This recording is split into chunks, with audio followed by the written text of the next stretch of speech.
வணக்கம் நேயர்களே, சத்தியம் சாத்தியம் நிகழ்ச்சிக்கு வரவேற்கிறோம். அரசியலமைப்பு தினம் கொல்லப்பட்ட தினம் என்று எமர்ஜென்சி அறிவிக்கப்பட்ட தேதியை மத்திய அரசு அறிவித்திருக்கிறது. அதே எமர்ஜென்சியை மையப்படுத்தி மாநில பட்டியலில் இருந்த கல்வியை பொதுப்பட்டியலுக்கு மாற்றியதை மத்திய அரசாங்கம் திரும்ப பெறுமா என்ற ஒரு கேள்வியை, திரும்பவும் கல்வியை மாநில பட்டியலுக்கு வழங்குமா என்ற ஒரு கேள்வியை தமிழ்நாட்டினுடைய முதலமைச்சர் எழுப்பியிருக்கிறார்.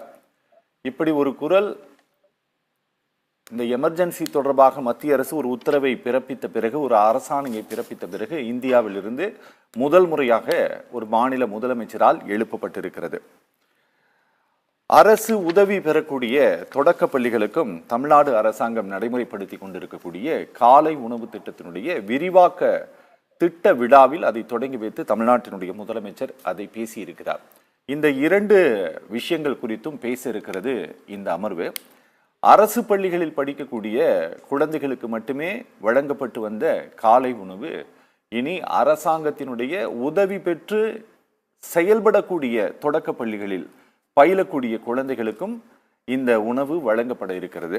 இந்தியாவில் வேறு எந்த மாநிலத்திலும் இந்த ஒரு திட்டம் நடைமுறைப்படுத்தப்படவில்லை. நாட்டிற்கே முன்னுதாரணமான ஒரு திட்டமாக இது பார்க்கப்படுவதற்கு வாய்ப்பு இருக்கிறதா என்ற கோணத்திலும் பேசியிருக்கிறது. 4 விருந்தினர்கள் பங்கேற்கிறார்கள். திராவிட முன்னேற்ற கழகத்தினுடைய செய்தி தொடர்பாளர் டாக்டர் சுஃபி சுலைமான் பங்கேற்கிறார். அதே போல அரசியல் விமர்சகர் திரு துரைபாண்டியன், பாரதிய ஜனதா கட்சி சார்பில் திரு தூத்துக்குடி செல்வம், தனியார் பள்ளி தாளாளர்கள் சங்கத்தினுடைய தலைவர் திரு ஸ்ரீதர். 4 வரை வரவேற்று நிகழ்ச்சிக்குள் போலாம். 4 பேருக்கு வணக்கம். ஸ்ரீதர் சார் வணக்கம். ஸ்ரீதர் சார், இந்த காலை உணவு திட்டம் அரசு பள்ளியில் படிக்கக்கூடிய குழந்தைகளுக்கு தொடங்கும் போது அந்த திட்டத்தினுடைய தொடக்கம் தொடர்பாக நாம் ஒரு நிகழ்ச்சி நடத்தினோம். அதில் நீங்கள் கலந்துக்கிட்டு பேசுனீங்க. அப்போ நீங்கள் பேசும்போது நீங்கள் ஒரு கோரிக்கை ஒன்று வச்சிங்க, இந்த அரசாங்கத்தினுடைய உதவி பெறக்கூடிய பள்ளிகள்லையும் பண்ணணும் அப்படின்னு சொல்லிட்டு. அநேகமாக கிட்டத்தட்ட ஒரு ஆண்டு இடைவெளிக்குள்ள அது நடந்திருக்கு அப்படின்னு நினைக்கிறேன் நான். சார், இந்த விரிவாக்கம் செய்யப்பட்ட இந்த திட்டம் குறித்து உங்களை மாதிரி இருக்கக்கூடிய பிரைவேட் ஸ்கூல்ஸ்னுடைய பார்வை என்ன சார்? ஒரு தலைவரா உங்களுடைய பார்வை? நிச்சயமாக இன்றைக்கு தமிழக அரசியல் மட்டுமல்ல, தமிழ்நாட்டில் மட்டுமல்ல, இந்தியாவில் இருக்கக்கூடிய ஒவ்வொருத்தரும் பெருமைப்பட வேண்டும். ஏனென்றால் கிட்டத்தட்ட 3995 பள்ளிகளில், அரசு உதவி பெறும் பள்ளிகளில் படிக்கக்கூடிய 2,23,000 குழந்தைகள், கிட்டத்தட்ட 2,25,000 குழந்தைகளுக்கான இந்த காலை பசியாறும் திட்டம், காலை உணவு திட்டம் என்பதை விட காலை பசியாறும் திட்டத்தை மாண்புமிகு முதல்வர் அவர்கள் அறிமுகப்படுத்தி இருக்கின்றார்கள். இந்த திட்டம் வரலாற்று சிறப்பு மிக்கது மட்டுமல்ல, ஒவ்வொருவரும் பெருமைப்பட வேண்டிய திட்டம். ஏனென்றால் நமது கலாச்சாரம் என்பது அடிப்படை பசிப்பினி போக்கும் கலாச்சாரம். நமது கலாச்சாரம், வீட்டிற்கு யாரேனும் விருந்தாளிகள் வந்தால் சாப்பிட்டீர்களா, பசியாறினீர்களா என்று கேட்கக்கூடிய கலாச்சாரம் நமது கலாச்சாரம். மாண்புமிகு முதல்வர் அவர்கள் சிந்தித்து சிந்தித்து ஒவ்வொரு தடவையும் ஒவ்வொருவரும் முதல்வராக ஆகின்ற பொழுது மாணவர்கள் நலனை, கல்வியின் நலனை சிந்தித்து அதற்காக தொடர்ச்சியாக ஒரு மேம்பாடுகளை ஏற்படுத்தி கொண்டு வருகின்ற பொழுது, இப்பொழுது மிகச்சிறந்த மேம்பாடாக இந்த இலவச உணவு திட்டத்தை தாண்டி பசியாறும் திட்டமாக, காலையில் பசிப்பினி போக்கும் திட்டமாக இந்த மாணவர்களிடத்திலே அறிமுகமாகிட்டு இருக்கிறது. இன்று கேட்கலாம், எல்லோரும் வளர்ந்து விட்டார்கள், பொருளாதாரத்திலே நாம் வளர்ந்து விட்டோம், இந்த பசியை போக்கக்கூடிய திட்டம், காலை உணவு திட்டம் என்பது இந்த நேரத்திலே தேவையா என்பது. ஆனால் இன்றைக்கும் அடித்தட்டு மக்களாக இருக்கின்றவர்கள் காலையில் ஆகாரம் இல்லாமல் மதியம் மட்டும் உண்டு விட்டு அல்லது இரவில் மட்டுமே உண்டு சென்று படுக்கக்கூடிய வகையிலே தான் இருக்கிறார்களே தவிர காலை உணவை பற்றி யாருமே சிந்திப்பது கிடையாது. அப்படி காலையில் சோர்வோடு பள்ளிக்கு வருகின்ற மாணவர்கள் ஏராளமாக இருக்கிறார்கள் என்று சொல்லுகின்ற பொழுது, முதலில் அரசு பள்ளிக்கு இதை அறிவிக்கின்ற பொழுது நாங்கள் சொன்னோம், தனியார் பள்ளிகளாக இருந்தாலும் இது அரசு உதவி பெறும் பள்ளிகளுக்கு அரசு அனைத்து திட்டங்களையும் கொடுக்கிறது, அரசினுடைய அனைத்து திட்டங்களும் சென்றடைகின்றது, அதுபோல இந்த திட்டங்களும் சென்றடைய வேண்டும் என்று சொன்னோம். அப்பொழுதுதான் நமது மாண்புமிகு கல்வி அமைச்சர் அவர்கள் சொன்னார்கள், நாங்கள் அரசு பள்ளிகள் மட்டுமல்ல, அரசு உதவி பெறும் பள்ளிகளை மட்டுமல்ல, அரசு பள்ளிகளையும் தனியார் பள்ளிகளையும் நாங்கள் இரு கண்களாக பாவிக்கின்றோம்.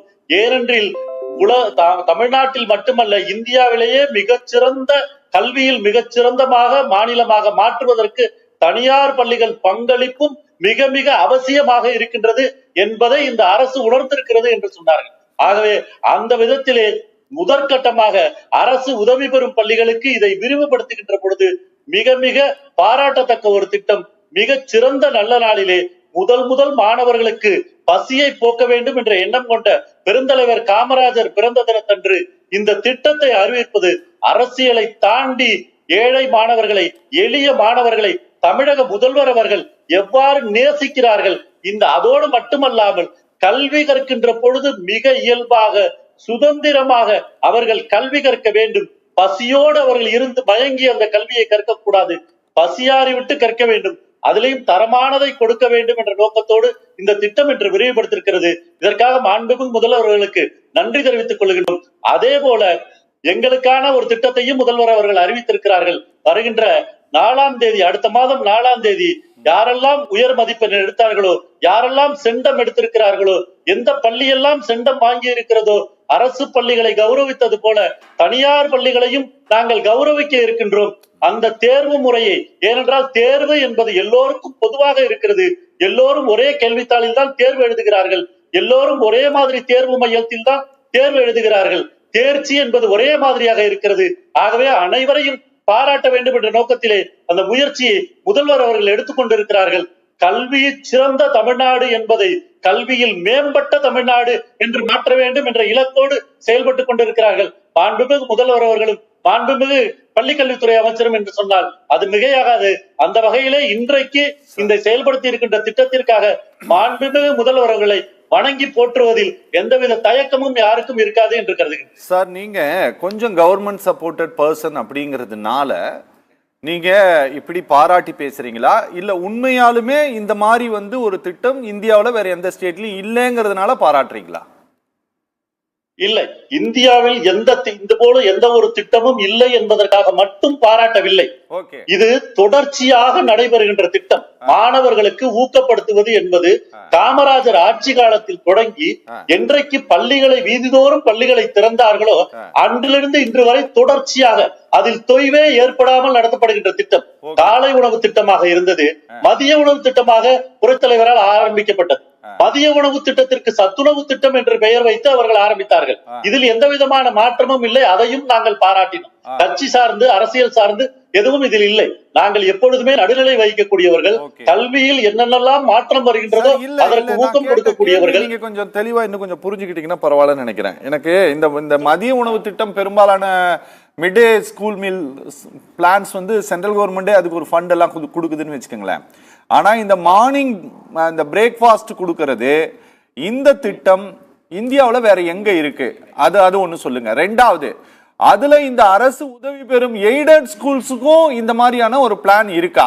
வேற எந்த ஸ்டேட்லயாச்சும் இருக்கா? நீங்க ரொம்ப பாராட்டி புகழ்ந்து பேசுனீங்க, அதனால கேட்கிறேன். வேற ஊர்ல எங்கேயுமே இல்லைங்கிறதுனால இவ்வளவு பாராட்டுறீங்களா, இல்ல இது இங்க மட்டும்தான் இருக்குது, இதை இவர்கள் ரொம்ப ரொம்ப தொலைநோக்கு பார்வையோடு இதை கொண்டு வந்திருக்காங்க அப்படிங்கிறதுனால நீங்க பாராட்டுறீங்களா?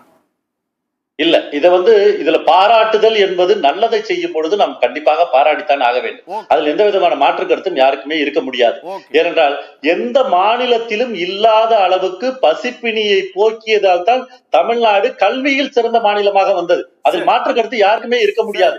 அது மட்டுமல்ல இலவச கல்வி கொடுத்து, பள்ளிக்கு வாருங்கள் வாருங்கள் என்று அழைத்து கொடுத்து, சைக்கிள் கொடுத்து, இலவச பஸ் பாஸ் கொடுத்து, இலவசமாக படித்திருந்தால் உனக்கு உதவித்தொகை கொடுக்கிறேன் என்று சொல்லி, படிக்க வந்தால் உனக்கு பணம் தருகிறேன் என்று சொல்லி, சாப்பாடு மட்டுமல்ல பணமும் தருகிறேன் என்று சொல்லி, இவை அத்தனையுமே தமிழ்நாட்டில் தான் முதல் முறையாக நடைமுறைப்படுத்தப்பட்டது இந்தியாவிலே. வேறு எந்த மாநிலத்திலும் கிடையாது இந்த திட்டங்கள். இதை பாற்றுத்தான் மற்றவர்கள் எல்லோருமே அவர்கள் மாநிலங்களிலே இதை எவ்வாறெல்லாம் சாத்தியப்படுத்த முடியும் என்று சாத்தியப்படுத்த ஆரம்பித்தார்கள். இதற்காக வளர்ச்சியிலே இருக்கக்கூடிய பங்கை கொஞ்சம் குறைத்துக் கொண்டால் கூட பரவாயில்லை. இன்று கல்விக்காக, கல்வித்துறைக்காக வருடந்தோறும் இன்றைக்கு இந்த வருடம் 44,000 கோடியை ஒதுக்கி இருக்கிறார்கள். அதில் பெரும்பகுதி சம்பளமாக செலவழிகிறது என்பது வேறு விஷயம். ஆனாலும் இந்த ஒதுக்கீடு என்பது நலத்திட்டங்களையும் சார்ந்து இருக்கிறது என்பதுதான். வேற எந்த மாநிலமும் இவ்வளவு ஒதுக்கீடு செய்யவில்லை. குறிப்பாக சொல்ல வேண்டும் என்றால் இந்த பசியை போக்குவதால் தான் நமக்கு கல்வியிலே முன்னேறி இருக்கிறோம். Okay sir, okay. Thoothukudi Selvam sir, வணக்கம் சார். இது புதிய கல்விக் கொள்கை திட்டத்தின் கீழே இருக்குது. அதனால இது ஒரு பெரிய விடியல் ஆட்சியினுடைய திட்டமெல்லாம் இது கிடையாது, திராவிட அரசாங்கத்தினுடைய திட்டமெல்லாம் இது கிடையாது அப்படின்ட்டு உங்க கட்சியினுடைய மாநில தலைவர் சொல்றாரு. இது நிஜமாலுமே புதிய கல்விக் கொள்கை திட்டத்தின் கீழ் இந்த இருக்குதுங்களா? அதைத்தான் முதல் முறையாக தமிழ்நாடு அரசாங்கம் நடைமுறைப்படுத்துதா? சத்தியம் தொலைக்காட்சி நிறுவனத்திற்கு, அதன் நெறியாளருக்கு, தொழில்நுட்ப கலைஞருக்கு, என்னுடைய சக பங்கேற்பாளர்களுக்கு என்னுடைய வணக்கம். சரி, அதாவது பொன் நாடார், பொருள் நாடார், புகழ் நாடார், இந்த நாட்டின் நலன் மாத்திரமே நாடிய பெருந்தலைவர் காமராஜர், கல்விக்கண் திறந்த கர்ம வீரர் காமராஜர் அவர்களுடைய 122வது பிறந்த நாள். கல்விக்கண் திறந்த கர்ம வீரர் காமராஜர் அவர்களை போற்றி முதல்ல நான் வணக்கம் செலுத்துறதுக்கு கடமைப்பட்டிருக்கேன். ஏன்னு கேட்டீங்கன்னா 1954 அவர் முதலமைச்சர் ஆன பிறகுதான் கிராமப்புறங்கள்ல முதல்ல கல்வியினுடைய அவசியத்தை உணர்ந்து கல்வி கற்க இந்த பசியோடு இருக்கிற ஏழை மாணவர்கள், மாடு மேய்க்கிறவன், ஆடு மேய்க்கிறவன், ஏழை வீட்டு பிள்ளைகள் பசியின் காரணமாக பள்ளிக்கூடத்துக்கு வராமல் இருந்த மாணவர்களை எல்லாம் கல்வி சாலையை அமைத்து கல்வி கூடத்திற்கு கொண்டு வந்து மதிய உணவு திட்டம் என்கிற பெயர்ல அவர்தான் இதை கொண்டு வந்தார். அதனால அதுக்கு பிறகு பல்வேறு காலகட்டங்கள்ல அது புரட்சி தலைவர் எம்ஜிஆர் அவர்கள் அது மதிய உணவு திட்டத்தை சத்துணவு திட்டம் ஆக்கினார். அதற்கு பிறகு டாக்டர் கலைஞர் அவர்களும் திமுகவும் பல்வேறு மாண்புமிகு புரட்சி தலைவர் அம்மா அவர்களும் பல்வேறு கட்டங்கள்ல அந்த திட்டங்களை விரிவாக்கம் செய்திருக்கிறார்கள். அந்த வகையில் தமிழ்நாடு முதலமைச்சர் அவர்கள் இன்னைக்கு இத புதுசா செஞ்சுட்டாங்கன்னு செய்யல, செஞ்சிருக்காங்க, இதை பாராட்டுறோம், அவ்வளவுதான், அதுல ஒண்ணு இல்ல. இதே நேரத்துல புதிய கல்விக் கொள்கையை நீங்க தொடங்கி வச்சதுனால சொல்றேன். நீங்க 2 விஷயம் சொன்னீங்க. 1975 ஜூன் 25 எமர்ஜென்சின்னு சொன்னீங்க. நீங்களே தொடங்கும் போது உங்களுடைய முன்னுரையில சொன்னீங்க. 1975 மிசாக் என்கிற கொடுங்கோல் சட்டம் கொண்டு வந்த காரணத்தினாலேயே பெருந்தலைவர் காமராஜர் போன்றவர்கள் மன நிம்மதி இழந்து, மன அமைதி இழந்து, தேசம் போச்சு என்று வேதனைப்பட்டு அவர் இன்னும் கொஞ்ச காலம் வாழ்ந்திருக்க வேண்டிய தலைவர் பெருந்தலைவர் காமராஜர் அவர்கள் அந்த 1975 அக்டோபர் 2ஆம் தேதி தன்னுடைய குருவாக ஏற்றுக்கொண்ட காந்தியடிகளுடைய பிறந்த நாளில் அவர் கண்மூடினார். அது ஒரு பக்கம். இதுல புதிய கல்விக் கொள்கை சொன்னீங்க. நீங்க புதிய கல்விக் கொள்கையில என்ன இல்ல, நீங்க ஒரே ஒரு விஷயம் சார், ஒரே ஒரு நிமிஷம் நான் கேட்டது என்னன்னா, அந்த கல்விக் கொள்கையில இருக்கக்கூடிய ஒரு அம்சத்தை தான் இந்த அரசாங்கம் நடைமுறைப்படுத்தி இருக்கான்னு மட்டும்தான் நான் கேட்டேன். அதுதான் உண்மை. அதாவது நான் என்ன சொல்றேன், இந்த அரசு செஞ்சதை நான் தவறுன்னு சொல்லல, முதலமைச்சரை பாராட்டுவதிலே தவறு இல்லை. அதே நேரத்துல கிரெடிட் எல்லாத்தையுமே அவங்க எடுத்துக்கிட முடியாது. இது மத்திய மாநில அரசுகள் இரண்டும் இணைந்து செய்வது. இன்னொன்னு சொல்றீங்கன்னு கேட்டீங்கன்னா, கல்வி மாநில பட்டியலில் இருந்த கல்வியை அதை பொதுப்பட்டியலுக்கு கொண்டு போய் மத்திய பட்டியலுக்கு கொண்டு போனது தலைவர் திமுக தலைவர் டாக்டர் கலைஞர் அவர்களுடைய ஆட்சி காலத்துல. அதையும் நம்ம மறந்துடக்கூடாது. நீங்க கல்வி இன்றைக்கு மாநில பட்டியலில் இருந்திருக்குமானால், ஒருவேளை இன்னைக்கு நாம தமிழ்நாட்டிற்கு தனி மாநில கல்விக் கொள்கை வேணும்னு சொல்லி போராட வேண்டிய அவசியமே வந்திருக்காது.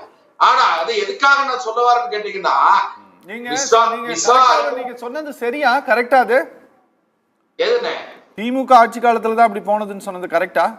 200% அந்த உறுதியிட்டு சொல்றேன். ஏன்னா 1974 சரி இருங்க சார், அவர் பேசி முடிச்சிட்டோம். சொல்லுங்க சார், நீங்க உங்க காலம் வரும்போது சொல்லுங்க சார். 1974 இருங்க சார், துரைப்பாண்டி சார், இதுல இந்த சிரிச்சுக்கிட்டு வேலை எல்லாம் வேண்டாம். கேளுங்க, பொய் சொன்னா சிரிக்க தானே செய்வோம். சரி இருங்க சார், இருங்க. அதாவது கலைஞர் அவர்களுடைய ஆட்சி காலத்துலதான் மாநில பட்டியலில் இருந்த கல்வியை பொதுப்பட்டியலுக்கு கொண்டு போய் என்ன சார் சொல்றீங்க? கலைஞர் பிரதமரா இருந்தாரு. சார் இருங்க கேளுங்க சார், இந்திரா காந்தி அம்மா தான் பிரதமரா இருந்தாங்க சார். 42வது அரசியல் சட்ட திருத்தம்னா என்னன்னு தெரியுங்களா சார்? அது சார் 42வது அரசியல் சட்ட திருத்தம்னா என்னன்னு தெரியுங்களா? சொல்லுங்க. அத கொண்டு வந்தது யாரு சார்? கொண்டு வந்தது யார் ஆட்சியில? இந்திரா காந்தி அம்மா பிரதமரா இருந்தாங்க. மாநில முதலமைச்சராக கலைஞர் இருந்தார். அன்றைக்கு இன்னும் சொல்ல போனீங்கன்னா, விசா காலத்திற்கு முன்னால இந்திரா காந்தி அம்மாவோட கலைஞர் நெருக்கமாக இருந்தார். 1971 திமுக காங்கிரஸ் கட்சி கூட்டணியில இருந்தது. 25 நாடாளுமன்ற உறுப்பினர்கள் இருந்தாங்க. நாடாளுமன்ற குழு தலைவராக பேராசிரியர் அன்பழகன் இருந்தார். அதெல்லாம் நீங்க வந்து உடனே அதை கடந்து போறதுக்காக சாமர்த்தியமா சிரிச்சுக்கிட்டு நீங்க மழுப்ப வேண்டாம். அதை அனுமதிக்க முடியாது. அதனால என்ன கேட்டீங்கன்னா, கலைஞர் பிரதமரா இருந்தாரா இல்லையாங்கிறதுலாம் சின்ன பிள்ளைக்கு தெரியும். அதனால அதை சொல்லாதீங்க. அதனால சரி நான் பேசலாம் அண்ணா, நாம பேசலாம் சார். அவர் சொன்னார் இல்ல, சரிங்க சரி. இந்த அண்ணன் ஃபர்ஸ்ட் என்னன்னா சார், அண்ணன் முதல்ல NEP-ல பிரேக்ஃபாஸ்ட் ப்ரோக்ராம் இருக்கா இல்ல உங்க கொஸ்டின் அப்படிதானே? அதுக்கு கடைசி வரை ஒரு பதில் சொல்ல, அது நான் சொல்றேன். என்னன்னா NEP-ல 2000 உங்களுக்கு 97ல வந்து MDMS program, mid day meal scheme ப்ரோக்ராமை வந்து 2007ல வந்து அதை ரீவேம்ப் பண்ணி NEP-ல வந்து இதை சேர்க்கணும்னு சொல்லிட்டு கொண்டு வராங்க. கொண்டு வரும்போது என்ன ஆச்சுன்னா, இதை எஜுகேஷன் டிபார்ட்மெண்ட் வந்து இது பண்ணி சப்மிட் பண்ணுது ஃபினான்ஸ் டிபார்ட்மெண்ட்டுக்கு. ஃபினான்ஸ் டிபார்ட்மெண்ட் யார் இருக்காங்க நமக்கு தெரியும். அவங்க என்ன சொல்றாங்கன்னா 2020ல இல்ல டம்ளர் வாங்குறதுக்கு, பிளேட் வாங்குறதுக்கு, பாத்திரம் வாங்குறதுக்கு, அண்டா வாங்குறதுக்கு காசு இல்ல, ஏற்கனவே 11,000 கோடி ரூபாய் செலவு பண்றோம், இது எக்ஸ்ட்ரா 4,000 கோடி ரூபாய் வருது, எங்களால படிக்கிற குழந்தை, பசியோட வர குழந்தைங்களுக்கு காலையில சாப்பாடு தர முடியாதுன்னு சொன்னது உங்க பினான்ஸ் மினிஸ்டர். இதுதான் வரலாறு, இதுதான் வரலாறு. அதனால நீங்க ஆங்கர் கேட்ட கேள்விக்கு பதில் சொல்லாம எங்கெங்கயோ ஓடி போனீங்க, அதான் சிரிச்சோம். சரிங்களா? ரெண்டாவது, கலைஞர் ஆட்சி காலத்துல மத்திய பட்டியலுக்கு போச்சா சொல்லுங்க. இருங்க சார், இருங்க உண்மையை சொல்றோம், வெயிட் பண்ணுங்க, உண்மை வந்துருது, வெயிட் பண்ணுங்க. அதே மாதிரி இந்த NEP வருதுக்கான இந்த இவங்க சேர்க்கிற இந்த விஷயத்துக்கு முன்னாடியே இங்க வந்து almost everything was prepared. Jio போட்டு எல்லாம் ரெடி பண்ணி கொண்டு வந்தாச்சு. நீங்க காசு கொடுங்க, கொடுக்காம போங்க. மெட்ரோ திட்டத்துக்கு காசு இன்னும் வரல, எங்க காசு வச்சுதான் வேலை நடந்துட்டு இருக்கு. அண்ணன் வந்து சென்னையில வந்து பார்க்கலாம். அதே மாதிரி கொஞ்சம் இருங்க. இல்ல இப்ப ஏன் பதட்டப்படுறீங்க? ஏன் பதட்ட? உண்மை சொன்னா இல்ல இருங்க, ஏன்னா பதட்டப்படாதீங்க, இருங்க, பதட்டப்படாதீங்க. அதே மாதிரி பதட்டப்படாதீங்க. அதே மாதிரி மெட்ரோக்கு எப்படி காசு தரலையோ அதே மாதிரி காலை உணவுக்கெல்லாம் நாங்கள் காசு தர முடியாதுன்னு சொன்ன இவங்களை பத்தி கவலைப்படாம, என்னுடைய பள்ளி குழந்தைகள், என் மாநில பள்ளி குழந்தைகள் பசியுடன் வரக்கூடாது, பசியுடன் உட்காரக்கூடாதுன்னு சொல்லிட்டு த்ரைவ் டெவலப்மெண்ட் இருக்கு பாத்தீங்களா, நீங்க கேள்விப்பட்டிருப்பீங்க, வளங்குன்றா வளர்ச்சி, இதை நோக்கி போகிறது தமிழ்நாடு அரசு. இது யுவனுடைய இது, அதை நோக்கி நாம இவ்வளவு வளர கொண்டு போறோம். இன்னொன்னு ஒரு இன்ஃபர்மேஷன் சொல்ல மறந்துட்டேன், அண்ணன் குறுக்கில மறந்துட்டேன். கோவிட் டைம்ல, கோவிட் முடிஞ்ச உடனே இது எப்படி வந்து NEP எப்படி வந்து சொல்லிடுறேன், அதையும் சொல்லிடுறேன். NEP இவங்க எப்படி தெரியுமா உள்ள சொருவுனாங்க இதை காலை ப்ரோக்ராம்னு. கோவிட் டைம்ல குளோபல் ஃபுட் ப்ரோக்ராம் ஒன்று இருக்கு, வேர்ல்டு குளோபல் ஃபுட் ப்ரோக்ராம். இவங்க வந்து ஒரு வார்னிங் கொடுத்தாங்க, இப்போ நாம வந்து கோவிட் பேண்டமிக்கை கடந்துட்டோம், அடுத்தது உலகம் வந்து ஹங்கர் பேண்டமிக் போக போகுது. ஸோ எல்லா கவர்மெண்ட்டும் கொஞ்சம் இதாக இருங்க, அலர்ட்டாக இருங்க, ஹங்கர் பேண்டமிக் போகிறதுக்கு சான்ஸ் இருக்கு. 270 மில்லியன் குழந்தைங்க இங்கேயே அது பிரச்சனை இருந்துச்சு அப்போன்னு சொல்லிட்டு ப்ராப்ளம் வந்தது, மிகப்பெரிய இஷ்யூ அது. அதை வந்து சொன்னதனால தான் இவங்க NEP-யை NEP-ல இதை கொண்டு வர பிளான் பண்ணாங்க. அதுவும் அவங்களால 4,000 கோடி ரூபா பண்ண முடியாதுன்னு சொல்லிட்டு வெட்ட வழியாக சொல்லிட்டு அதை வந்து நிறுத்தினாங்க. ஆனால் PM கேர்ஸ்ல எவ்வளோ ஃபண்ட் இருக்குன்னு நம்ம எல்லாருக்குமே தெரியும். அதை பத்தி இன்னும் வெட்ட வெளிச்சமா யாரும் சொல்றதுக்கு இல்லை. 4,000 கோடி ரூபாய்க்கு உங்களால வந்து செலவு பண்ண முடியாம PM கேர்ஸ் ஃபண்ட்ல அவ்வளவு வச்சு என்ன பண்ண போறீங்கன்னு நாடு கேட்குது. இப்போ நான் விஷயத்துக்கு வந்துடுறேன். அண்ணன் பேசும்போது எமர்ஜென்சி கொண்டு வந்தது தானே, உண்மைதான். அது காங்கிரஸ்காரங்களே ஒத்துக்கிட்டாங்க, ராகுல் காந்தி அவர்களும் ஒத்துக்கிட்டாரு, எமர்ஜென்சி பண்ணது தவறு தான், எல்லாமே ஒப்புக்கொள்கிறோம் இல்லையா? நீங்க தானே 10 வருஷமா ஆட்சியில் இருந்தீங்க. எமர்ஜென்சி டைம்ல தானே இந்த மாநில பட்டியலுக்கு போச்சு. கன்கரண்ட் லிஸ்ட் எப்போ வந்துச்சு? எமர்ஜென்சி டைம்ல இருந்துச்சு. நீங்க ஏன் சார் மாத்தல? எமர்ஜென்சி டைம்ல இப்போ சொல்றீங்கல்ல, அரசியலமைப்பை சிதைத்த நாள் அப்படிதானே, அது அந்த நாள். சரி, கொல்லப்பட்ட நாள். ஆமா சார், இருங்க இருங்க, என்ன செல்வன் கொஞ்சம் வெயிட் பண்ணுங்க, உண்மை வருது, வெயிட் பண்ணுங்க. என்னன்னா நீங்க ஏன்னா இருங்க, சரி கருப்பு சிவப்பு எல்லாம் ஒத்துக்கிறோம், இருங்க ஒரு நிமிஷம். என்னன்னா அரசியலமைப்பு கொல்லப்பட்ட நாள், இதை நாங்க வந்து வன்மையா கட்டிக்கிறோம். குடியரசுத் தலைவர் மேல பேசினாங்க, 11 நாள் கழிச்சு இவர் இது சொல்றாரு, எல்லாம் சரிதான். அரசியலமைப்பு கொல்லப்பட்ட நாளுங்கிறத ஓகே, காங்கிரஸ்காரங்களும் அக்செப்ட் பண்ணிக்கிறாங்க, ராகுல் காந்தி அவர்களே அது தவறுன்னு சொல்லிக்கிறாரு. நீங்க இப்போ அரசியலமைப்பு கொல்லப்பட்ட நாள்ல இதெல்லாம் கண்ட்ரோல் லிஸ்டுக்கு போயிருச்சு, இதெல்லாம் தவறு, மாநில உரிமைகள்லாம் இதெல்லாம் கெட்டு போகுது, நாங்க கொடுக்குறோம்னு சொல்லுங்களேன். இப்பதானே ஆட்சியில் இருக்கீங்களா, 10 வருஷம் 15 வருஷம் ஆகும் போதுல சொல்லுங்க பார்க்கலாம், தைரியமா சொல்லுங்களேன். அந்த மாதிரி பண்ணாங்க காங்கிரஸ், நாங்க இப்ப செய்யறோம். திமுக கேட்கறாங்க, துணிஞ்சு நிக்கிறாங்க, நீட்டு வேண்டாங்கிறாங்க, NEP வேண்டாங்கிறாங்க. இதெல்லாம் காரணம் மாநில உரிமை சிதைக்கிற விஷயம், நாங்க ஒத்துக்கிறோம். ஏன்னா மோடி அவர்களே கேட்டார், கொண்டு வருவீங்க, நீட்டையும் கொண்டு வருவீங்க, எமர்ஜென்சி ஆதரிப்பீங்க, எமர்ஜென்சி ஆதரிப்பீங்க.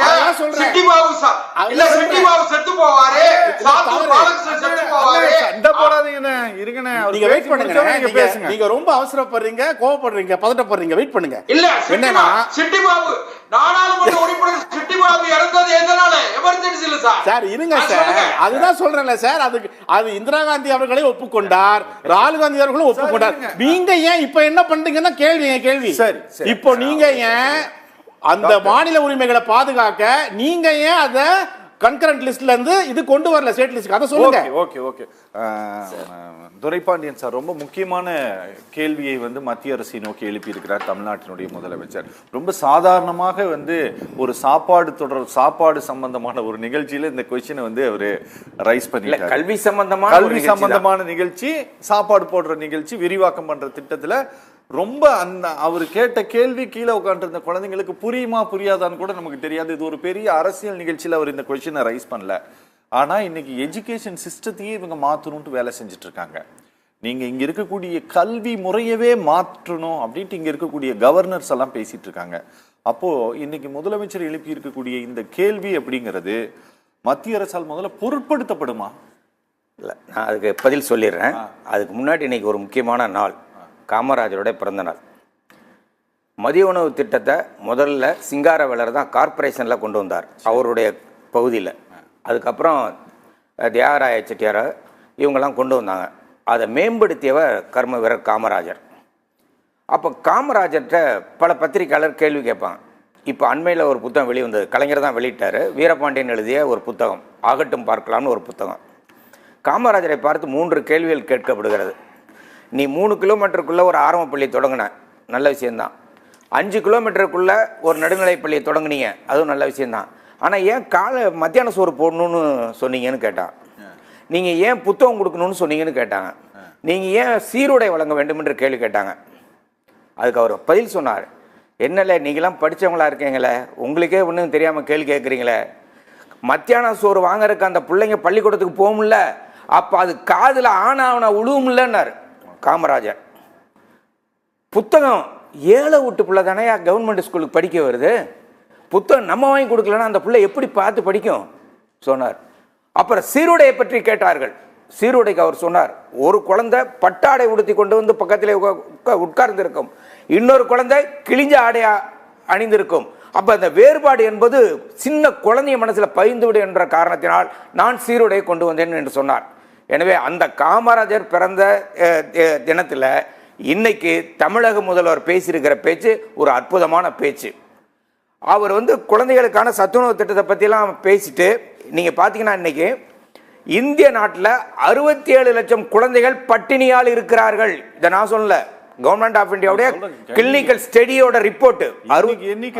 கம்மி ஹங்கர் இண்டெக்ஸ்ல 125 நாடுகள்ல 111. நான் குழந்தைகளை மட்டும் சொல்றேன், 67 லட்சம் குழந்தைகள் பட்டினியா இருக்காங்க. ஆனா தமிழ்நாட்டில் நீங்க பாத்தீங்கன்னா முதல்ல இந்த ஸ்கீமை தொடங்கும் போது 1500, அதாவது அண்ணா பிறந்த நாள்ல 15/9/2022 தொடங்கும் போது 1545 பிரைமரி ஸ்கூலுக்கு தொடங்கினார். 1,16,000 குழந்தைய. 25/8/2023 அனைத்து பள்ளிகளும் அதாவது அரசு பள்ளிகள் எல்லாத்தையும் எக்ஸ்டெண்ட் பண்ணிட்டார். 30,992 பள்ளிக்கூடங்கள். அதெல்லாம் எவ்வளவு குழந்தைங்கன்னா 18,50,000 குழந்தைகள். இன்னைக்கு 2,23,536 குழந்தைகளுக்கு, அதாவது எய்டட் உதவி பெறும் பள்ளிக்கூடத்தில் 3,995 பள்ளிக்கூடங்களுக்கு உணவு வழங்கப்பட்டிருக்கிறது. அந்த நிகழ்ச்சியில் திரு முதல்வர் அவர்கள் பேசியிருக்கிறார். ஒன்று. அடுத்தது கல்வி எப்படி மாறுச்சு பாவன் அவர்கிட்ட கேட்டேன். 42வது சட்ட திருத்தம்னா என்னன்னு கேட்டேன், சொல்லுவார் நினைச்சேன். 42வது சட்ட திருத்தம்னு ஒன்று அவசர நிலையில பண்ணாங்க. அப்படி அவசர நிலையை பண்ணும்போது 5 விஷயங்களே அங்கேருந்து தூக்கிட்டு போயிட்டாங்க. அவசர நிலையில் 42வது சட்ட திருத்தம் பண்ணும்போது கல்வியை மாநில பட்டியலிருந்து கன்கரண்ட் லிஸ்ட் பொதுப்பட்டியலுக்கு எடுத்துகிட்டு போயிட்டாங்க. ஃபாரஸ்ட்டை கொண்டு போயிட்டாங்க, வெயிட்ஸ் அண்ட் மெஷர்ஸை கொண்டு போயிட்டாங்க. இது மாதிரி ஒரு 5 விஷயங்களை மத்திய அரசாங்கம் தன்னுடைய பட்டியலில் பொதுப்பட்டியல் என்று சொல்லப்படுகிற அந்த பட்டியலில் சேர்த்துட்டாங்க. இப்போ முதல்வர் கேட்ட கேள்வி அதுதான். அவசர நிலை ஜூன் 25 கருப்பு நாள்னு சொன்னா நான் சில கேள்விகள் கேட்க வேண்டியிருக்கிறது. காந்தியை கொன்றார்களே அந்த நாளை எந்த நாள் என்று நாம் அனுசரிக்கலாம்? அது ஒரு முக்கியமான கேள்வி. மணிப்பூர்ல இந்திய நாட்டுடைய பெண்களை நிர்வாணமாக அழைத்து சென்றார்களே அந்த நாளை எந்த நாள் என்று சொல்லலாம்? குஜராத்தில் படுகொலை நடந்தது, ஆயிரக்கணக்கான முஸ்லிம் மக்களை சாகடித்தார்கள், கொன்றார்கள். பில்கிஸ் பானு வழக்கு நடந்தது. இருங்க, நீங்க பேசும்போது நான் தலையிடல, கொஞ்சம் பொறுமையா இருங்க. பில்கிஸ் பானு அந்த வழக்கு, இது மாதிரி பல விஷயங்கள். அப்ப குஜராத் படுகொலை தினம் என்று ஒன்று அனுஷ்டிக்கலாமா? அதுக்கு சேர்த்து பதில் சொல்லுங்க. மசூதி இடிக்கப்பட்ட தினத்தையும் சொன்னாரு. மசூதி இடிக்கப்பட்டது அது முக்கியமான விஷயம். மசூதி இடிக்கப்பட்டதையும் சேர்த்து கொண்டாடலாமாங்கிறதா இன்னைக்கு இருக்கிற கேள்வி. ஆனா நான் அது அவசர கால வரும்போது நான் மாணவனாக இருந்து அதை எதிர்த்து குரல் கொடுத்தவன். நான் நல்லா ஞாபகம் இருக்கிறது. அவசரமா நான் 2ஆம் வருடம் படித்துக் கொண்டிருந்தேன். அப்போ அந்த தவறுகளை எல்லாம் கண்ணால பார்த்தோம். ஒரு அரசியல் அறிவை ஊட்டியதே அந்த அவசர நிலை தான். ஆனா இந்த அவசர நிலைக்கு பொறுப்பேற்று இந்திரா காந்தி மக்கள் மத்தியில பகிரங்கமாக மன்னிப்பு கேட்டார். நான் கேட்கிறேன், பண மதிப்பு நீக்க நடவடிக்கையில் தோல்வி அடைஞ்சீங்க. ஜிஎஸ்டி இப்ப சொல்றாங்க 69 லட்சம் தொழிற்சாலைகள் மூடப்பட்டு விட்டது என்று சொல்லி அரசு புள்ளிவிவரம் சொல்லுகிறது. இன்னைக்கு இந்த நாட்டில் விஷயமே கெட்டு போனதுக்கு காரணம் என்ன? ஜிஎஸ்டி, பணமதிப்பு நீக்க நடவடிக்கை, அதுக்கு அடுத்த கொரோனால 11,30,000 கோடி இழப்பு ஏற்பட்டிருக்கிறது. 4.3% ஜிடிபியில் இழப்பு ஏற்பட்டிருக்கிறது சொன்னார்களே, நீங்க மன்னிப்பு கேட்டீங்களா? நீங்க செய்த தவறுக்காக எப்ப வருத்தம் தெரிவித்ததுண்டா? மணிப்பூரில் நிர்வாணமா அழைத்து சென்ற பொழுது உங்களால் பேசக்கூட முடியவில்லை. இந்த நாட்டில் இருக்கிற பாராளுமன்ற எதிர்க்கட்சி தலைவர்கள் இந்த நாட்டினுடைய பிரதமர் பேச வேண்டும் என்பதற்காக நம்பிக்கையில்லா தீர்மானத்தை கொண்டு வந்தார்கள். அப்பொழுதுதான் இந்திய நாட்டு பிரதமர் அங்க பேசுகிறார். அதுவரையில அவர் பேசவே இல்லை. அப்ப நீங்க இல்ல ஒரு விஷயம் சொல்லிடுறேன். அப்போ இந்த ஜூன் 25 கருப்பு தினம் என்று சொன்னால் நாம் பல கருப்பு தினங்களை பட்டியலிட்டு நேர்மையான அரசாங்கம் என்று சொன்னால் அவைகளையும் கடைபிடிக்க வேண்டும். ஒண்ணு. அடுத்தது இந்த சத்துணவு திட்டத்தை பத்தி ஒன்னு சொல்லுங்க. அதாவது செகண்ட் ரவுண்ட்ல சொல்றீங்களா? சரி, நேரில் ஒரு சிறிய இடைவேளைக்கு பின் சத்தியம் சாத்தியமே தொடரும். ஆனா நான் பிரேக் அப்புறமேட்டு உங்ககிட்ட வரேன். தூத்துக்குடி செல்லும் சார். ஒரு சிறிய இடைவேளைக்கு பின் சத்தியம் சாத்தியமே தொடரும்.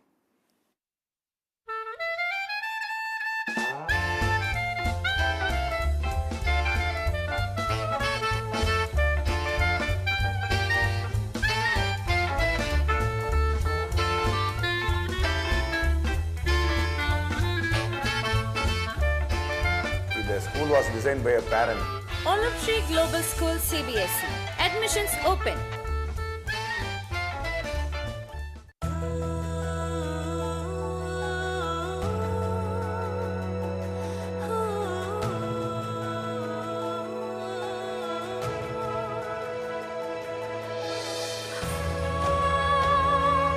Diadem designer dresses for weddings, family functions and birthday celebrations. Showrooms now at Nungambakam near US Consulate and Anna Nagar near Thirumangalam Metro Station. What's the solution for the world-class education that gives life to your children? 50% of the human intelligence develop between 0 to 5 years. At Olive Tree International School, we provide world-class amenities with a minimum fee, world-class education, AC classrooms. Olive Tree International School. Contact 7550 1001.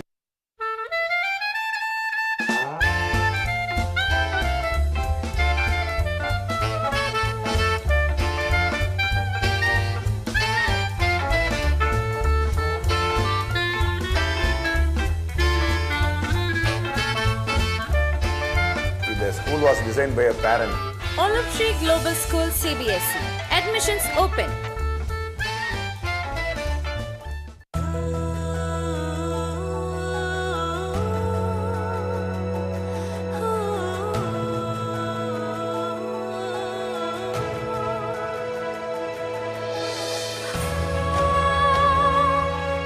Diadem designer dresses for weddings, family functions and birthday celebrations. Showrooms now at Nungambakam near US Consulate and Anna Nagar near Thirumangalam Metro Station.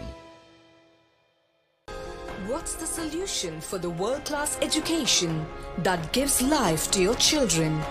50% of the human intelligence develop between 0 to 5 years. At Olive Tree International.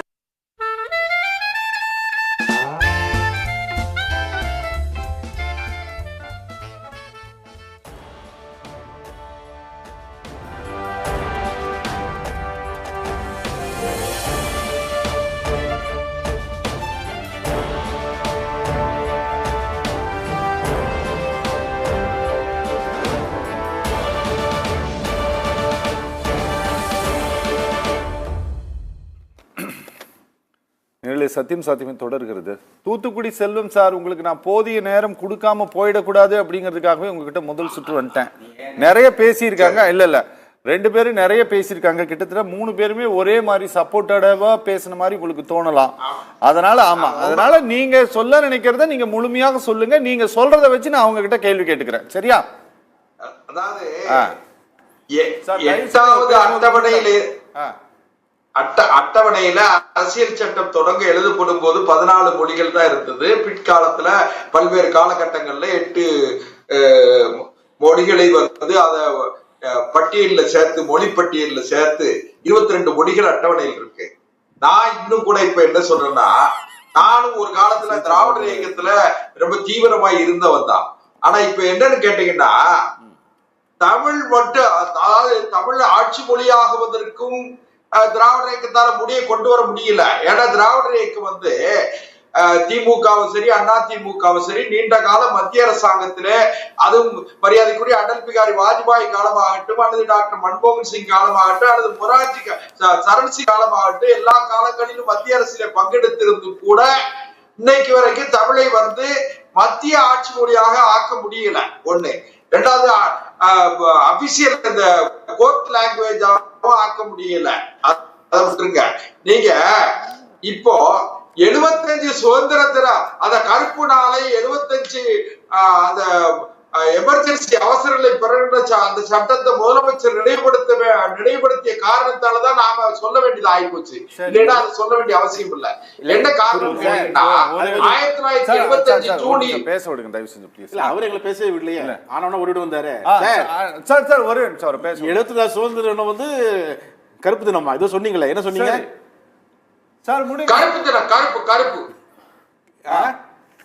அதாவது 1975 June 25 அன்னைக்கு தமிழ்நாட்டுல மட்டும்தான் இன்னும் சொல்றேன், கொஞ்சம் echo அடிக்க சொல்லிருங்க. அதாவது 1975 ஜூன் 25 அந்த கருப்பு தினம் அறிமுகப்படுத்தப்பட்ட பொழுது கலைஞர் அவர்கள் தான் எதிர்த்தாரு. அதை நான் மறுக்கல. அதாவது அவசர நிலை பிரகடனத்தை எதிர்த்தது கலைஞர். அன்னைக்கு பெருந்தலைவர் ஐயா காமராஜர் அவர்களே கலைஞருக்கு ஆதரவாக இருந்தார். அதே நேரத்துல 1976 ஜனவரி 30 திமுக அரசு கலைக்கப்பட்டவுடன் இன்றைய முதலமைச்சர் மாண்புமிகு தளபதி ஸ்டாலின் அவர்கள் வந்து அவர்கள் உள்ளிட்ட 453 பேர் கைது செய்யப்பட்டாங்க. கைது செய்யப்பட்டது மட்டும் இல்லாம சார், திரு முரசொலி மாறன் அவர்கள், ஆற்காடு வீராசாமி அவர்கள், திராவிடர் கழக தலைவர் வீரமணி அவர்கள் உள்ளிட்ட 453 பேர் கைது செய்யப்பட்டு சித்திரவதைக்கு ஆளானாங்க. அண்ணா இங்க பாருங்களேன். அண்ணா என்னன்னா, ரொம்ப சிம்பிள் கொஸ்டின் தான். இன்னைக்கு வந்து சிஎம் வந்து கேட்டிருக்காரு இல்ல, நீங்க அரசியலமைப்பு கொல்லப்பட்ட தினம்னு நீங்க அறிவிச்சிருக்கிறீங்களே, சரி, அப்போ அந்த எமர்ஜென்சியை மையப்படுத்தி பொதுப்பட்டியலுக்கு கொண்டு செல்லப்பட்ட கல்வியை மாநில பட்டியலுக்கு மாற்றுவீங்களான்னு தமிழ்நாட்டினுடைய முதலமைச்சர் கேட்டிருக்காரு இல்ல. ஒரே ஒரு விஷயம் கேட்டீங்கன்னா, இதுல யாருக்கு பொறுப்பு அதிகம்னு கேட்டீங்கன்னா, மக்கள் 18வது நாடாளுமன்ற தேர்தலில் 40க்கு 40 இடங்களை திமுகவிற்கு மக்கள் வாக்களித்திருக்கிறார்கள். பாரதிய ஜனதா கட்சி கூட்டணி 82 லட்சம் வாக்குகளை பெற்றிருக்கிறது, 18% வாக்குகளை பெற்றிருக்கிறது. அதே நேரத்துல 40 எம்பிக்களை வைத்திருக்கிற திமுக நாடாளுமன்ற உறுப்பினர்கள், திமுக கூட்டணி நாடாளுமன்ற உறுப்பினர்கள் முறையாக 22ஆம் தேதிக்கு பிறகு தொடர்ந்து 1 மாத நாடாளுமன்றம் நடக்க இருக்கு. அப்ப நீங்க உங்க கோரிக்கையை முறையா வைங்க. அங்க போய் தேவையற்ற விவாதங்களையும் தேவையற்ற கூச்சல் குழப்பங்களை ஏற்படுத்தாமல் உரிய முறையில் அந்தந்த துறைகளில் சார்பில் நடக்கும் விவாதங்கள்ல பங்கெடுத்து நீங்க அதுல வந்து கோரிக்கை வைக்கணுமே தவிர அதை விட்டுட்டு குறையவே சொல்லிக்கிட்டு இருந்தீங்கன்னா இந்த நாட்டுல சுதந்திரம் பெற்ற பிறகு என்ன பண்ணுவீங்கன்னு சொல்லுங்க. ஓகே, இல்ல ஒரே என்ன சார் செல்வம் சார் ஒரே ஒரு ரிக்வெஸ்ட், இல்ல செல்வம் சார் ஒரே ரிக்வெஸ்ட், 40 MPs வந்து நீங்க போய் அங்க வந்து கோரிக்கை எழுப்புங்கன்னு சொன்னீங்க இல்லையா? சரி, நாங்க 40 MP இந்தியா கூட்டணி எம்பிக்கள் எல்லாமே கோரிக்கை வைக்கிறோம்னு வச்சுக்கோங்களேன். உங்க பிரதமரோ உங்க உள்துறை அமைச்சரோ அதை கேட்கறதுக்கும் செவிசாய்க்கிறதுக்கும் பதில் சொல்றதுக்கும் உள்ள இருப்பாங்களா? சார் நீங்க ஏதாவது கேட்பீங்களா? உங்க பிரதமர்கிட்ட கேட்டு சொல்வீங்களா? ஒன்னே ஒண்ணு சொல்லட்டுமா? சொல்லுங்க டாக்டர் சார், ஒன்னே ஒண்ணு கேளுங்க. அதாவது கடந்த 17வது நாடாளுமன்ற முடிவு பெற சமயத்துல எதிர்கட்சிகள் தான் நம்பிக்கையில்லா தீர்மானம் கொண்டு வந்தாங்க. கூட்டத்துக்கு கொண்டு வந்தாங்க. கேளுங்க சார். இல்ல சார், பிரதமர் வரவே இல்ல மணிப்பூருக்கு, அதுக்காக தான் கொண்டு வந்தாங்க. இல்ல அதாவது நீங்க உங்க முதலமைச்சர் வந்து இங்க இருக்கிற கள்ளக்குறிச்சிக்கு போகல சார். 200 கிலோமீட்டர் இருக்கிற கள்ளக்குறிச்சி பாராளுமன்றத்துக்கு வரல சார். பாராளுமன்றத்துக்கு வர வைக்கிறதுக்காக தான் இந்த நம்பிக்கையில்லா தீர்மானம். நீங்க மாத்தி சொல்லாதீங்க, மக்களுக்கு தெரியும். இது மக்களுக்கு தெரியும் சார். இது கள்ளக்குறிச்சிக்கு போகல, மணிப்பூர் பத்தி பேசுறதுக்கு பாராளுமன்றத்துக்கு வராம ஓடி ஒளிஞ்சிருந்தாரு. எங்க சட்டமன்ற எங்க தலைவர் எல்லாத்துக்கும் பதில் சொல்லிட்டு இருந்தாரு. உங்களுக்கு தெரியும் நினைக்கிறேன், நீங்க பாத்துட்டு இருந்தீங்கன்னு நினைக்கிறேன். சரி, 67 பேர் அண்ணா இருங்க, வெயிட் பண்ணுங்க சார், ஏதோ சொல்ல வந்தீங்க. நீங்க இந்த காலை உணவு திட்டத்துக்கு ஒரு வரலாற்று பின்னணி உண்டு. எப்படி மதிய உணவு திட்டத்துனா, அதுக்கு கியாபை விஸ்வநாதம் பள்ளிக்கூடம்னு ஒன்று திருச்சியில் இருக்கு. அந்த பள்ளிக்கூடத்தில் இருக்க ஒரு ஆசிரியை அங்கேருந்து வர 7 குழந்தைகளுக்கெல்லாம் காலையில் அவங்க சொந்த பணத்தில் செலவு பண்ணி காலையில் உணவு கொடுக்க ஆரம்பித்தாங்க. இதுதான் முதல்ல தொடங்கினது. இது சம்மந்தமாக பத்திரிகையாளர்கள் நம்ம முதல்வரை சந்தித்தும் பேசினார்கள். அதுக்கப்புறம் முதல்வரை பார்த்தே சில குழந்தைகள் கேட்டிருக்கு, நாங்களாம் சோம்பியா ஏன் இப்படி இருக்கீங்கன்னு கேட்டாங்க. நாங்கள் காலையில் சாப்பிடணும். தமிழ்நாட்டோட யதார்த்தம் மட்டுமில்லை, இந்தியாவின் யதார்த்தம் என்னன்னா, இரவு நேரத்தில் தான் பிள்ளைகள் பட்டினியாக படுக்கிறார்கள். ஏழைகளும் இரவு நேரத்தில் தான் பட்டினியாக இருக்கிறாங்க. அப்போ காலையில் அந்த பள்ளிக்கூடத்துக்கு அந்த பிள்ளைக்கு வந்தால், டாக்டரே இருக்கார் அவரையும் கேட்டுங்க, அந்த மூளை இருக்கு பாருங்க, அது சோர்வடைந்து போயிருக்கும், கற்கும் திறன் இழந்திருக்கும். அதனால காலையில சாப்பிடலனா, அதனால என்னதான் காலை உணவு திட்டம்னு கொண்டு வந்தது. உலகத்தில் வந்து பல நாடுகளில் இல்லையானா இருக்கு. ஸ்காண்டினேவியன் கண்ட்ரி என்று அழைக்கப்படுகிற டென்மார்க்கு, நார்வே, இது போன்ற இடங்கள்ல இருக்கு. அதுக்கப்புறம் அமெரிக்காவில் ஒரு பார்சியலி ஃபண்டட் பை கவர்மெண்ட் காலை உணவு திட்டம் இருக்கிறது. அதே மாதிரி தமிழ்நாட்டு முதல்வர் தான் கொண்டு வந்திருக்கார். இதை பார்த்த பிறகு தெலுங்கானாவில் முயற்சி பண்ணாங்க, கொண்டு வந்தாங்களா என்னன்னு தெரியாது. அதற்கு பிறகு என்னன்னா, அது வெறும் சாப்பாடு விஷயம் அப்படிங்கிற மாதிரி இல்லாமல் அதுக்காக ஸ்டேட் பிளானிங் கமிஷன், மாநில திட்டக்குழு ஒரு மிகப்பெரிய ஆராய்ச்சியை பண்ணாங்க. அந்த ஆராய்ச்சியினுடைய விளைவில் என்ன கண்டுபிடிச்சிருக்காங்கன்னா, காலையில் குழந்தைங்க பள்ளிக்கூடம் வந்தா அதனுடைய கற்கும் திறன் அதிகமாயிருக்கு, விளையாட்டுகளில் கலந்து கொள்வது அதிகமாயிருக்கு, இப்படி பல்வேறு விதமான விஷயங்களை சொல்லி இருக்கிறார்கள் என்பதை நான் சொல்ல விரும்புறேன். அதனால இந்த திட்டம் மிகச்சிறந்த திட்டம், வரவேற்க வேண்டிய ஒரு திட்டம். அதுல இன்னொரு ஒரே அடிஷன் அதுல என்னன்னா, அந்த ஸ்டேட் கமிஷன் வந்து என்ன பண்ணாங்கன்னா, பிளானிங் கமிஷன் ஒவ்வொரு சைல்டுக்கு அந்த பர்டிகுலர் டேக்கு தேவையான கேலரிஃபிக் வேல்யூ உள்பட எவ்வளவு அந்த குழந்தைக்கு புரோட்டீன்ஸ் வேணும், எவ்வளவு வந்து ஃபைபர் வேணும், எவ்வளவு கார்போஹைட்ரேட் ஃபேட்ஸ் வேணும்னு சொல்லிட்டு ஸ்டடி பண்ணி அதுக்கு ஏத்த மாதிரி தான் இப்பவும் வழங்கப்படுகிறது. இது வேற எந்த நாட்டிலும் இது கிடையாது. ஓகே. ஸ்ரீதர் சார் வணக்கம். ஸ்ரீதர் சார், முதலமைச்சர் இன்னைக்கு எழுப்பி இருக்கக்கூடிய கேள்வி, அது ஒரு ஸ்கூல் ஃபங்க்ஷனா கூட இருக்கலாம், ஆனாலும் நீங்க இதுக்கு எல்லாம் அரசியலும், எல்லாத்துக்குள்ளேயும் அரசியலும் ஒளிஞ்சிருக்கு அப்படிங்கிறதுனால இன்னைக்கு அவர் எழுப்பி இருக்கக்கூடிய கேள்வி அப்படிங்கிறது அரசியல் ரீதியாக ரொம்ப முக்கியமானதா சார்? அரசியல் ரீதியாக முக்கியமானதுங்கிறத காட்டிலும் சார், இத தமிழ்நாடு மாணவர்களுடைய, தமிழ்நாடு கல்வியினுடைய எதிர்காலம் தான் இதை கருதணும். என்ற அன்றைக்கு இருந்த சூழல்ல பொதுப்பட்டியலிலிருந்து அந்த கல்வியானது மாநில பட்டியலிலிருந்து பொதுப்பட்டியலுக்கு மாற்றப்பட்டதுங்கிற சூழ்நிலைகள் வேற. அன்னைக்கு எமர்ஜென்சி கொண்டு வந்தாங்க. எமர்ஜென்சி நாடு முழுவதும் ஒரே மாதிரி கல்வி திட்டம் இருக்கணும், யார் மாற்றுக்கருத்து சொல்லக்கூடாது, மாற்றுக்கருத்து உள்ளவங்களை படிக்க கூடாது, ஒரே சிலபஸ் மாதிரி கொண்டு வரணுங்களெல்லாம் மறைமுக அஜெண்டாவா வச்சுட்டு இவங்க வந்து பிராந்திய கல்வியே இருக்கக்கூடாது, தேசிய கல்வியா மாத்தணும் அப்படிங்கிறதுக்காக தான் வந்து பொதுப்பட்டியலுக்கு கொண்டு போனாங்க. அன்றைக்கு இருந்த காலகட்டம் வேறு. இன்றைக்கு மாநிலங்கள் கல்வியில செழித்து வளரணும் அப்படின்னு சொன்னா தமிழ்நாட்டுல அந்த செழித்து வளரக்கூடிய தன்மை அதிகமா இருக்கு. எல்லா மாநிலத்தை காட்டிலும் தமிழ்நாட்டில இருந்து படிச்சுட்டு போனவங்க தான் இன்னைக்கு MNC கம்பெனிகள்ல அத்தனையும் ஆதிக்கம் செலுத்துறாங்க. அப்படின்னு சொல்றப்ப இன்னைக்கு மாநில பட்டியலுக்கு அது வந்ததுன்னா இன்னும் திட்டங்கள் தீட்டுறதும் மாநிலத்தை சார்ந்த கல்விக் கொள்கைகள் வகுப்பதற்கு வசதியா இருக்குங்கிற நேரத்துலதான் இந்த கேள்வி இன்றைக்கு வைக்கப்படுகிறது. நீ எடுத்தியா, நான் எடுத்தியா, நான் கொடுத்தேனா, நீ கொடுத்தேனாங்கிறத காட்டிலும் தமிழக மாணவர்களுடைய எதிர்காலம் கருதி தமிழக மாணவர்களுடைய கல்வி திறன் சார்ந்து எதிர்காலத்துல உலகளாவிய கல்விக்கு நம்ம மாணவர்கள் செல்ல வேண்டும் என்றால் நமக்கான கல்வி திட்டம் வேண்டும். அதுவும் அடிப்படை கல்வி திட்டம் வேண்டும். நீங்கள் 1வது முதல் 5வது வரையான அடிப்படை கல்வி செழுமையாக இருந்தால்தான் அதன் மீதுதான் கட்டமைக்க முடியும். அந்த அடிப்படையிலே தான் உயர்கல்வியிலும் சில மாற்றங்கள் கொண்டு வர வேண்டும். பாடத்திட்டங்களிலும் மாற்றங்கள் கொண்டு வர வேண்டும். பாடத்திட்டங்களில் மாநிலம் சார்ந்த கல்வி முறைக்கு கொடுக்க வேண்டும். இப்பொழுது கேட்டார்கள், அதாவது உயர்நீதிமன்றத்திலே தமிழை வழக்காடு மொழியாக கொண்டு வர முடிந்ததா? மாநிலத்தில பாடத்திட்டத்தை தமிழை முதல் மொழியாக கொண்டு வர முடிந்ததா? மாநிலத்திலே பயிற்று மொழியாக தமிழை மட்டுமே வைக்க வேண்டும், தாய்மொழி கல்விதான் சிறந்தது என்று ஒரு நோக்கம் இருக்கிறது. அதை மத்திய பாடத்திட்டத்திலே புதிய கல்விக் கொள்கையிலே வலியுறுத்துகிறார்கள். அதற்கு பாடத்திட்டம் எவ்வாறு அமைக்க வேண்டும் என்பது தமிழகம் சார்ந்துதான் இருக்க வேண்டும் என்பதுதான் நோக்கம். அதற்காகத்தான் தமிழகத்திலே தனியாக ஒரு கல்விக்குழு நியமித்து தனியாக அதை கொண்டு வர வேண்டும் என்ற நோக்கத்திலே செயல்படுகிறார்கள். ஆகவே இது அரசியல் சார்ந்து பார்க்காமல் எல்லோருடைய மாணவர்களும் எல்லோருடைய குழந்தைகளும் படிக்கிறார்கள், எல்லோருடைய குழந்தைகளும் இதிலே இருக்கிறார்கள், எல்லோருடைய குழந்தைகளின் எதிர்காலமும் இதில் அடங்கி இருக்கிறது.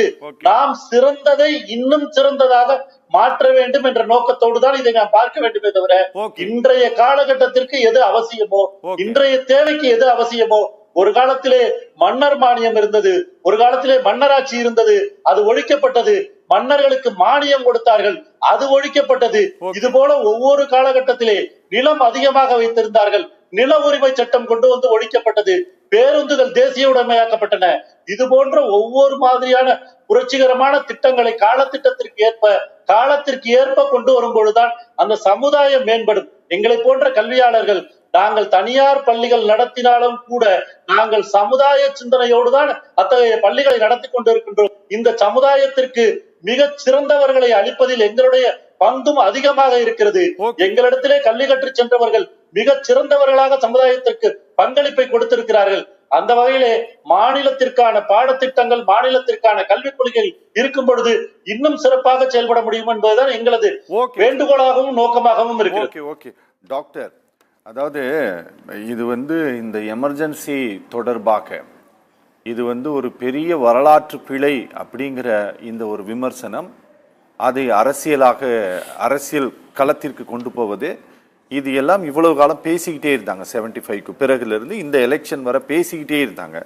ஆனால் இன்னைக்கு இந்த இந்திய அரசாங்கமே என்ன பண்ணிருச்சு அப்படின்னா, அதை அரசியலமைப்பு கொல்லப்பட்ட தினம்னு அபிஷியலாவே ஹோம் மினிஸ்ட்ரி அறிவிச்சாச்சு. ஒரு எக்ஸிகியூட்டிவ் ஆர்டர். அதான் முக்கியமான விஷயம். ஆமா, அதுவும் ஒரு எக்ஸிகியூட்டிவ் ஆர்டர், இது ஒரு எக்ஸிகியூட்டிவ் ஆர்டர். இல்ல இது வித்தியாசம் என்னன்னா, இப்ப நான் ஆட்சிக்கு வரும்போது அப்ப நான் ஒரு ஆர்டர் போடுவேன். பாராளுமன்றத்துக்கு சம்பந்தமான கேள்வி என்னன்னா, சார் இதை அறிவிச்சுட்டாங்க, இப்படி ஒண்ணு நடந்தது, அதனுடைய நினைவாக நாம இந்த கான்ஸ்டிடியூஷனை கில் பண்ண டேட் இது அப்படின்னு சொல்லிட்டு கடைபிடிக்கணும்ட்டு அபிஷியலா அறிவிச்சுட்டாங்க.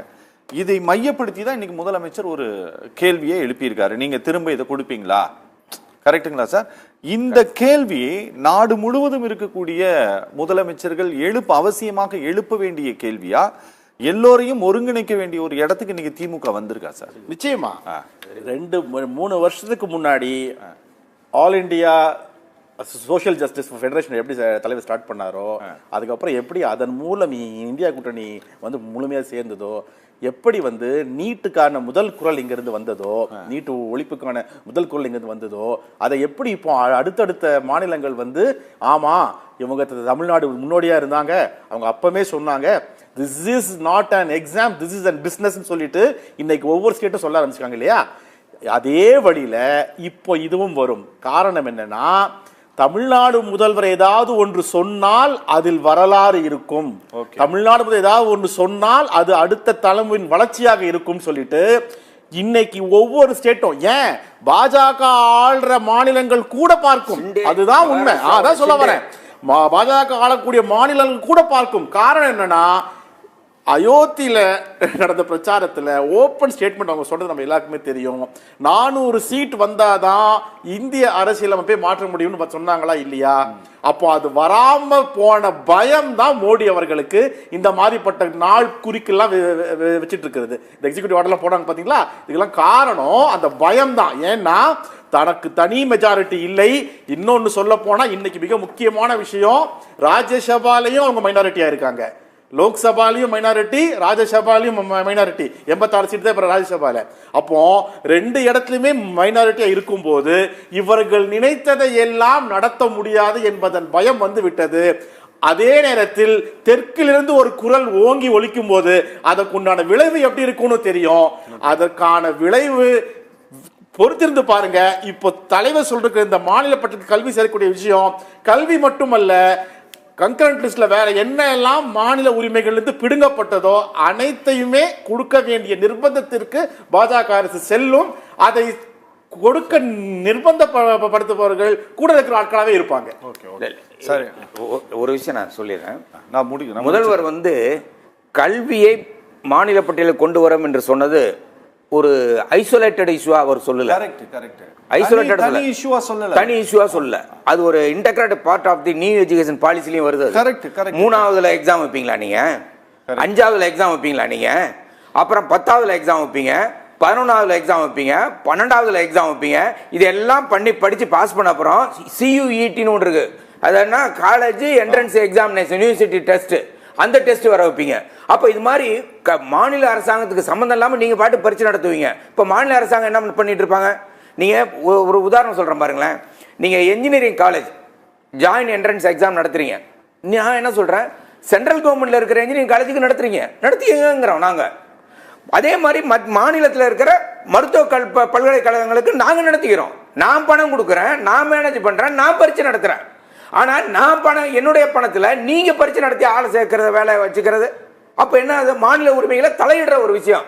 அது ஒரு முக்கியமான விஷயம்.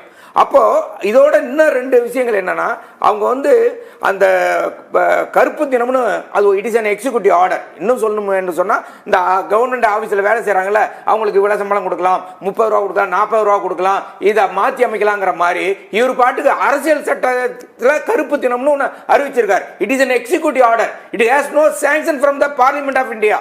நல்லா கவனிங்க, எக்ஸிக்யூட்டிவ் ஆர்டர். அப்ப நான் கேட்ட கேள்விக்கு அவங்க பதில் சொல்லணும். அப்படியானால் காந்தி கொன்ற தினத்தை கருப்பு தினமாக அறிவிக்க ஏன் நீங்க தயங்குறீங்க? ஓகே, அந்த கேள்விக்கு அவங்க பதில் சொல்லி ஆகணும். குஜராத் கலவரம், மணிப்பூர் கலவரம், அதே மாதிரி பாபர் மசூதி இடிக்கப்பட்டது, இதுக்கெல்லாம் அவங்க பதில் சொல்லி தான் ஆகணும். ஆனா அப்படிலாம் சொல்லாம அவங்க ஏன் இதை இப்ப சொல்றாங்கிறதுல ஒரு நோக்கம் இருக்கிறது.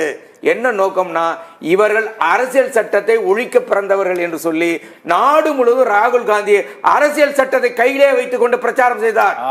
அரசியல் சட்டத்தை கையிலே வைத்துக் கொண்டு பிரச்சாரம் செய்தார். அரசியல் சட்டத்துக்கு ஆபத்து வந்திருக்கிறது என்று பிரச்சாரம் செய்தார். இல்லை, அரசியல் சட்டத்துக்கு ஆபத்து வரவில்லை, இவர்களால் தான் ஆபத்து வந்தது என்று எதிர் பிரச்சாரம் செய்கிறார்கள். அதுதான் விஷயம். ஆனா அது எடுபடாது. மக்கள் மத்தியில அது ஏற்கனவே இவர்கள் தோலுரித்து காட்டப்பட்டு விட்டார்கள். அதனால அரசியல் சட்டத்துக்கு ஆபத்து வந்திருக்கான, ஆபத்து வந்திருக்கிறது. எனக்கு பல உதாரணங்கள் சொல்லணும், இப்ப எனக்கு அது நேரம் இல்லை.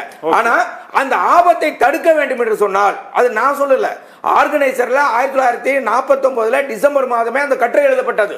அரசியல் சட்டத்தை நிர்ணய சபையில் அம்பேத்கர் பேசி முடிச்ச உடனே இந்த அரசியல் சட்டம் நமக்கான சட்டம் அல்ல, நமக்கான சட்டம் என்பது மனுநீதி என்று ஆர்கனைசர் எழுதுற கட்டுரை இப்ப கூட நீங்க படிக்க முடியும்.